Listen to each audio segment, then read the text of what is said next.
สุดยอดน้องอาอายสกุณพรนั่งสื่อก็ต้องเฮียน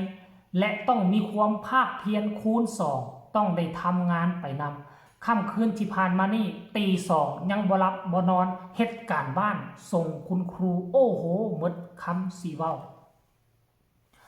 ทักทายสบายดี FC แฟนคลับทุกทานกันแล้วกันมาพบมาพ่อกันอีกคลิปหนึ่งช่วงสายบ่ายทานผู้ชมพบพ่อกันคลิปนี้ไปตามติดชีวิตเขาบนเวทีหมอลำของอาอายสกุณพรลูกสาวของพอนกพงศกร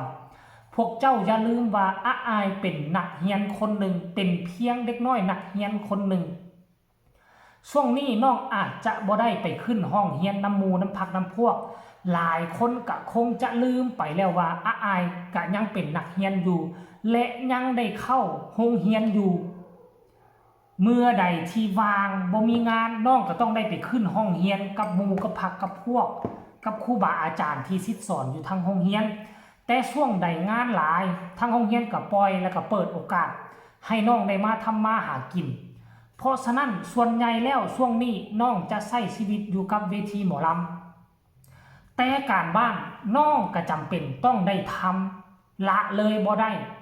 ถึงแม้ว่าบ่จำเป็นต้องไปเรียนหนังสืออยู่ห้องเรียนกับหมู่แต่คุณครูก็ยังมีการบ้านให้เป็นประจำหมู่เฮ็ดการบ้านอันใดอ้ายก็ต้องเฮ็ดการบ้านอันนั้นถึงแม้ว่าบ่ท่าได้ไปเห็นหน้ากันอยู่ในห้องเรียนเฮ็ดแล้วก็ส่งทางออนไลน์ค่ำคืนที่ผ่านมานี่ยายเนาะคุณแม่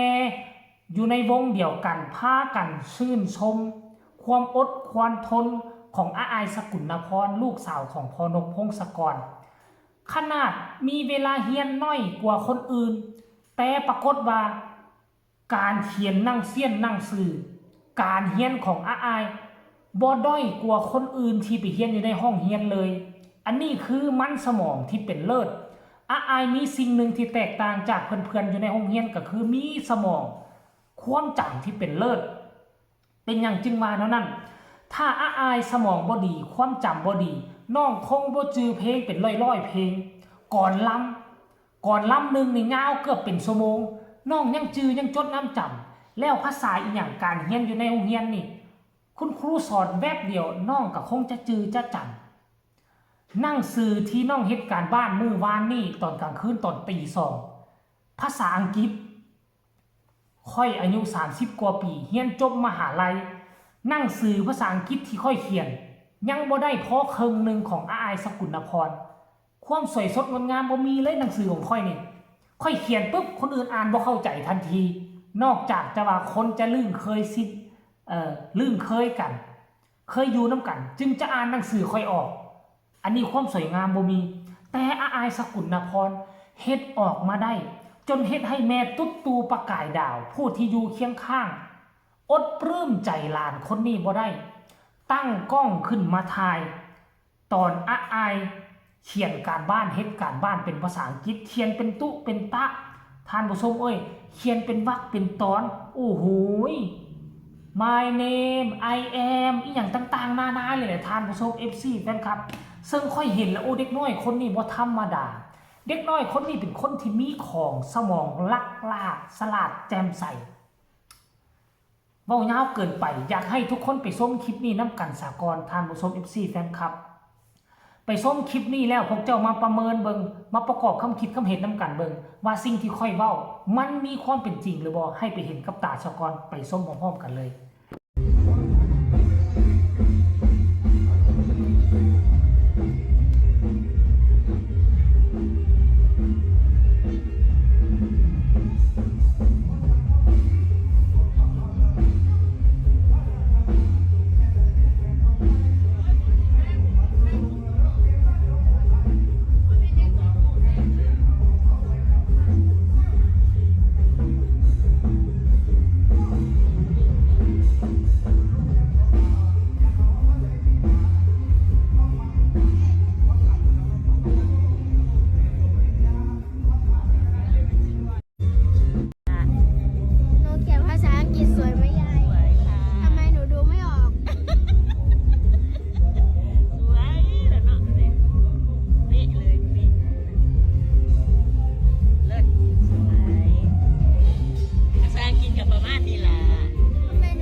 บ่ทุกคน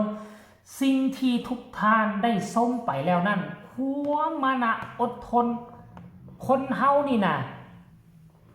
อายุ13 ปีจะอดหลับอดนอนในฮอดตี2ตี3ได้จังใดแต่อายเฮ็ดได้เต้ยลาฮอด6 โมงเช้าน้องก็เฮ็ดมาแล้วเป็นประจำภาษาอีหยังจะมาเฮ็ดการบ้านตอนตี2มันเป็นเรื่องปกติเปลี่ยนจากปกติแล้วนะเปลี่ยนจากหมอลำมาเป็นการบ้านปกติชั่วโมงนั้นอาจจะพักพรหรือว่าอาจจะขึ้นเวทีสลับซับเปลี่ยนกับศิลปินผู้อื่นแล้วนี่ได้แต่ว่าน้องเฮ็ดการบ้านแล้วเฮ็ดได้ดีคนเฮาน่ะปกติคันมีเวลาน้อยกว่าผู้อื่นการเรียนมันต้องขี้ร้ายกว่าคนอื่นแม่นบ่และหนังสือนี่น่ะก็ต้องเขียนบ่งามขนาดนี้ก็ต้องเขียนขี้ร้ายกว่านี้แต่ปรากฏว่าเฮ้ยมีเวลาน้อยแต่มากผลหลายถือว่าประสบผลสำเร็จแล้วได้ถึงว่าเอาแล้วละการเรียนว่าสำคัญบ่ก็สำคัญแต่กับน้องอายนี่มีเป้าหมายที่จะเป็นนางเอกหมอลำหากินทั้งแวดวงการหมอลำถามว่าจำเป็นบ่ที่จะเรียนก็เรียนพอให้มันฮู้เรียนพอให้มันได้ซ้ำใดซ้ำหนึ่งอาจจะจบม.6 ม.7 แล้วก็เซาปัจจุบันนี่อยู่ม.1 เนาะให้มันจบม.6 ม.7 ให้มันได้วุฒิม.6 ม.7 สารแล้วก็แล้วก็มาเดินทางหาอยู่หากินทางหมอลำเพราะว่าอยู่ในแวดวงการหมอลำเขาไม่ได้เอาไปประกาศนู่นนี่นั่นเขาเอาแต่ความสามารถเจ้าร้องเจ้าลำเจ้าคับเจ้า acting ดีมีกระแสอันนี้คือตัววัดที่จะมายืนอยู่บนเวทีได้เจ้าจบปริญญาตรีเจ้าห้องลำทำเพลงบ่ได้กระแสบ่ดีเขาก็บ่เอาเจ้าคือเขาแต่น้องอายสัมผัสว่าเฮ็ดได้เอาทั้งสองทางหมอลอกหมอลำก็ถือว่าน้องประสบผลสำเร็จทางการเรียนก็ถือว่าประสบผลสำเร็จเบิ่งตามคลิปเห็นตัวหนังสือแล้วพวกเจ้าไปเทียบสิตัวหนังสือพวกเจ้าสามารถเขียนงามขนาดนี้บ่สำหรับค่อยยอมแพ้หนังสือค่อยบ่ได้พอเคิงของอายสกุลนพรเว้าตามความจริงอันนี้คือความอดความทนความสู้ความซนของศิลปินตัวน้อยลูกสาวของบอสนกหลานสาวของย่านุกประจำวงเสียงวิหกเป็นแบบอย่างที่ดีของสังคมและทุกคนควรแก่จะเอาน้องอายเป็นแบบอย่างให้กับลูกๆหลานๆพวกเจ้าถ้าเขาบ่ฟังความถ้าเขาเฮียนบ่ได้เฮียนบ่ดีให้ยกตัวอย่างอายขึ้นมาแล้วลูกๆหลานๆพวกเจ้าจะมีจิตใจมุ่งมั่นอดทนหลายขึ้นกว่าเก่าค่อยเชื่อว่าแนวนี้นะเอาฝากคลิปนี้ไว้ในอ้อมใจ FC แฟนคลับอายสกุลนพร